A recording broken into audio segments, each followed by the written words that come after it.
Good day, Junior Tuckies. I am Mrs. Bredenkamp, and today I'm going to be teaching you how to prepare for an oral assessment. What is a prepared oral assessment?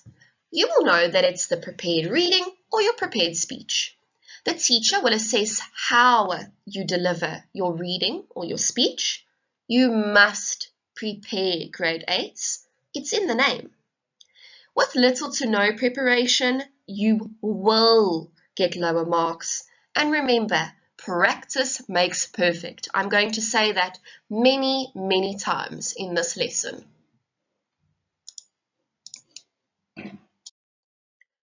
The do's and don'ts of prepared reading. Do's. Pick a piece with dialogue from a novel. Dialogue helps you change the tone of your voice to suit the reading piece. It also allows you to change that tone and to bring a piece to life. Then go look for your tone indicators, like she shouted, "Help me." Am I going to say she shouted, "Help me"? No, you need to give it life. You need to say, she shouted, "Help me." You need to maintain consistent and regular eye contact. Please do not look up and down, up and down, up and down at your book and at your teacher. This can be seen as erratic eye contact. Remember to project your voice. This is done from your stomach. There are many different types of YouTube videos teaching you how to project your voice, but your teacher as well as the class should be able to hear you. Remember to pace yourself while you are reading. As teachers, we do understand that this is a nerve-wracking experience and often you're rushing because you're nervous. Take a deep breath, slow down. When you're reading too fast, we cannot understand what you're saying and we cannot get the gist of your reading piece. Remember, you must remain still while you are reading. You cannot tick by moving around on your feet or moving your hands around because you are nervous. Then you need to enunciate your words correctly. And that just means using all parts of English to pronounce that word correctly. If you don't know how a word is pronounced, go ask your teacher. And if your teacher still can't really help you, go and Google it. You get an app or a feature on Google that says the word for you. And then the most important thing, grade 8s, is that you need to make the reading piece come to life.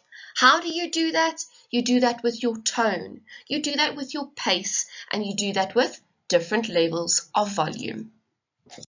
Prepared reading don'ts. Don't pick a reading piece from a non-fiction or self-help book. These books often lack dialogue and do not give you an opportunity to use different tones of voice. Do not read the entire piece in one tone or in monotone. I'm sure that maybe in the past you've heard someone speaking in monotone and it is so incredibly boring.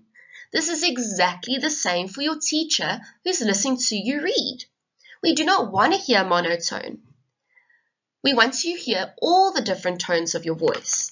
Reading it like this, pick a reading piece from a non-fiction or self-help book. Read the entire piece in one tone. That is so boring. So remember, grade 8s, you must use the different tones of your voice. Do not make inconsistent or erratic eye contact. Looking at your book, looking at your teacher rapidly and erratically actually makes you more nervous, and we can see as educators that you've not necessarily practiced enough.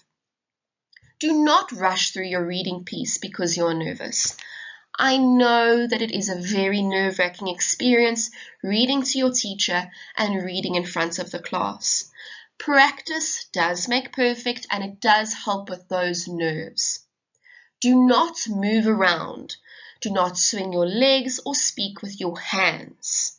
And once again, grade 8s, do not avoid unfamiliar words. If you skip a word while you are reading, then we understand that you have not prepared properly.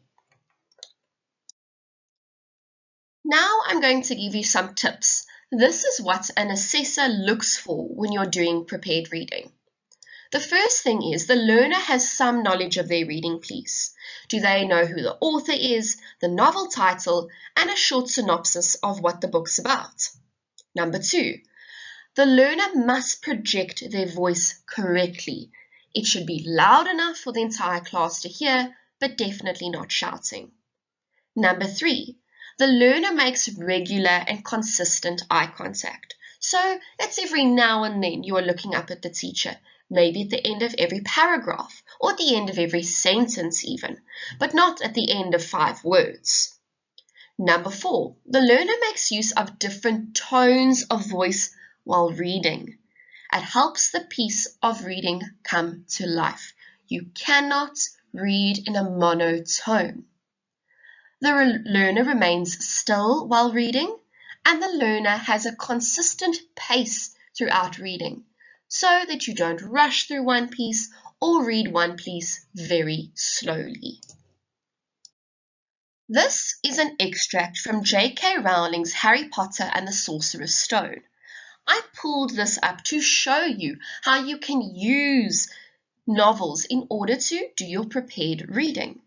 I am going to read especially the dialogue part as I am a learner preparing for my prepared reading.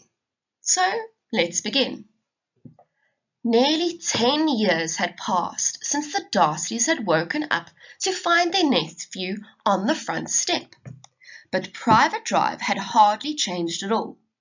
The sun rose on the same tidy front gardens and lit up the brass numbers 4 on the Dursleys' front door. It crept into the living room, which was almost exactly the same as it had been the night when Mr. Darcy had seen that fateful news report about the owls. Only the photographs on the mantelpiece really showed him how time had passed. 10 years ago. There had been lots of pictures of what looked like a large pink beach ball wearing different coloured bonnets. But Dudley Darcy was no longer a baby, and now the photograph showed a large blonde boy riding his first bicycle, on a carousel at the fair, playing a computer game with his father, being hugged and kissed by his mother. The room held no sign at all of another boy that lived in the house too. You will see here, grade 8s, although there's no dialogue, my tone of voice changes all the time. I also make careful associations with my punctuation. If there is a full stop, I come to a stop. If there is a comma or a semicolon, I pause. This is all going to elevate your writing. Now, let's get to the dialogue. Yet, Harry Potter was still there, asleep at the moment, but not for long. His Aunt Petunia was awake, and it was her shrill voice that made the first noise of the day. Up! Get up! Now! You will see, grade 8, that is shouting. That is why I've highlighted it. Harry woke up with a start. His aunt rapped on the door again. Up! She screeched. Harry heard her walking towards the kitchen, and then the sound of the frying pan being put on the stove. He rolled onto his back and tried to remember the dream he had been having. It was a good one. There had been a flying motorcycle in it. He had a funny feeling he'd had the same dream before. His aunt was back outside the door. Are you up yet? She demanded. You will see here, grade 8s, that demanded, are you up yet? That is how one should say it. Nearly, said Harry. Well, get to move on. I want you to look after the bacon, and you don't dare burn it. I want everything perfect on Dudley's birthday. Harry groaned. What did you say? His aunt snapped through the door. Nothing. Nothing. Here, grade 8s, you will see how I've used the different tones of voice. I've looked for tone indicators and made sure that I've used the correct tone. The prepared speech do's and don'ts. With a prepared speech, grade 8s, choose your topic wisely. You need to be passionate about the topic. You need to be excited about the topic. Otherwise, it will not translate into a good speech when you say it. You need to do research about your topic, so make sure that you choose a topic that can be researched. You must have cue cards. This will help you in prompting you while you are talking, jogging your memory about what your key points are. You need to have a clear structure, an introduction, a body, and a conclusion. You need to practice that prepared speech over and over and over again. It must almost come as a second nature to you. Remember to be steady with pace and pause, especially in a prepared speech, to give the audience time to react. Maintain consistent eye contact with the audience, and I know a trick in the past was to look at the classroom and focus on something on the back wall. However, people can notice that you're looking over their head. Try pick random things in the classroom if it makes you uncomfortable to look at different learners in the classroom. Remember to stand still unless your prepared speech has intention with movements. Remember, you should engage with your audience. This is a prepared speech. It's not a reading. It is a two-way street. And you need to have the correct register. If you are saying a speech in assembly on a Monday, you need to be very formal. But maybe you're going to say a speech for prefects or as an RCL or as a leader, and you can be a little bit more informal. Now, the don'ts of a prepared speech. Don't pick a topic you're not excited about. It's not going to translate well. Your research must be present. Do not skip this step, grade 8s. Your teachers will listen for the fact that you've done some kind of research when you're saying your speech. Do not write a speech that has no clear structure. Just like everything in life and as humans, we want to know that there is a beginning, a middle, and an end. If you have no structure, it will not be a successful speech.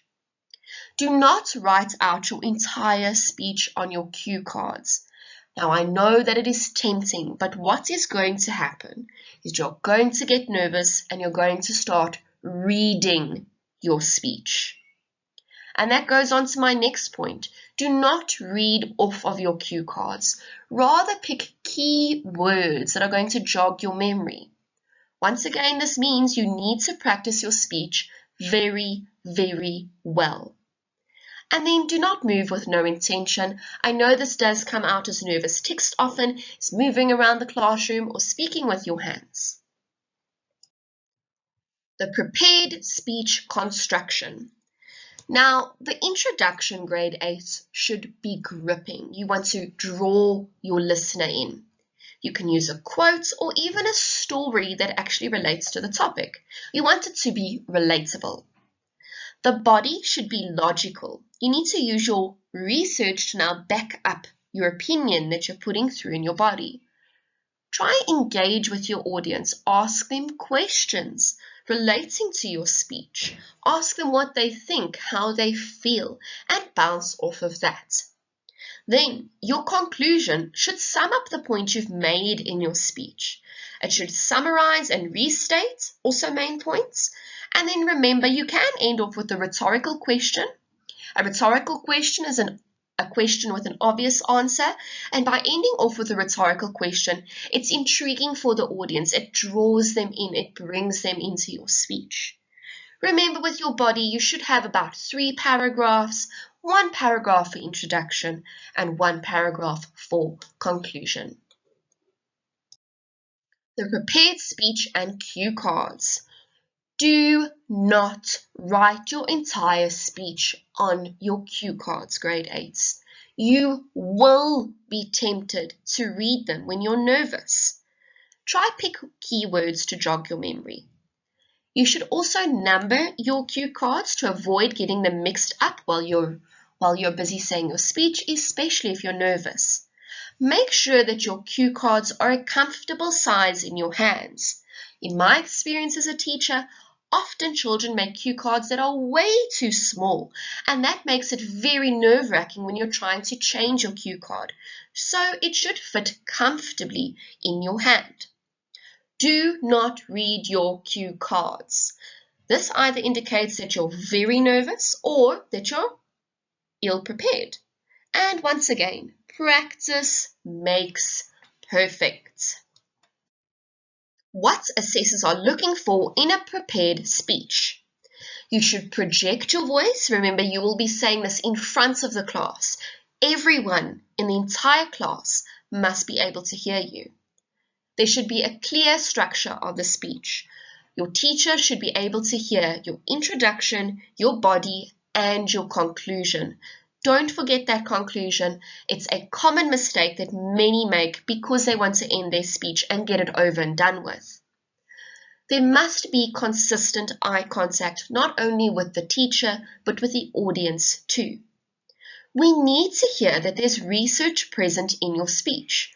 A clever way to do this is, you can say, according to Merriam-Webster, this and this and this happened. Or according to this page on the internet, this and this happened. So that tells us that you have done some kind of research. You need to use an appropriate tone and pace. In some places, you need to vary that tone all the time, and then in other places, you need to pace yourself maybe a little bit slower in your sentences. If you're saying a sentence slowly, maybe you're saying it for impact, so people can really draw in what you're trying to say. Or you can use a fast-paced way of saying things in a sentence to create panic and action. But remember, you must be able to translate that to your audience. You need to remain still unless part of your speech includes movements. And then avoid speaking with your hands. This is a habit I have when I am teaching, and it is something that I desperately need to work on when public speaking. I've added some common speech topics I've just gathered throughout the years that you may have from now until grade 12. The first one is very common, your first day of grade 8. The second one is lessons that you've learned in life so far. The third, your favorite memory. And then we get to ones where it's more persuasive, where you need to actually pick a side of an argument. And this could be in, should school uniforms be worn at school, and should children get homework? Now, the most common thing that I think nearly everyone has experienced in life is nervousness when it comes to public speaking. I'm going to give you some tips. Practice makes perfect, grade 8s. If you've done something 20 or even 30 times, you are confident in saying it and in reading it. Although you will be nervous in front of the class, you know from the experience that you just need to get through that speech. Try reading or speaking in front of family members or friends, but if you're too shy, you can even record yourself to hear how you sound. This is important because you may not know that you're not using different tones of voice, or that maybe you're rushing. When you are feeling nervous before your speech, take 3 deep breaths before you begin. If you make a mistake and you can tell that you're rattled, ask your teacher if you can start over. And remember, grade 8s, every mistake that you do make is a learning curve. You will know how to do it better next time. It's not the end of the world if you stutter on a word or don't say a particular line in your speech. I hope this lesson helps you with saying your prepared speech and doing your prepared reading. Once again, remember, practice makes perfect.